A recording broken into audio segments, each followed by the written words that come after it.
Neil here from Clean.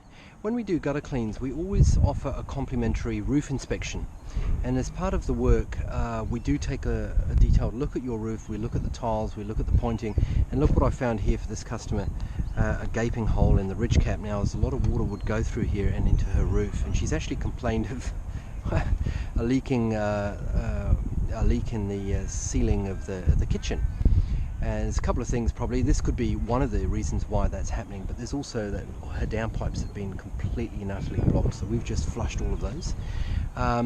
So there is quite a bit of value in kind of having that complimentary roof inspection done, and that's part of every gutter clean that we do. And we, as I've mentioned before, we also install the gutter brush for you at no cost if you go ahead and purchase it in advance of the clean.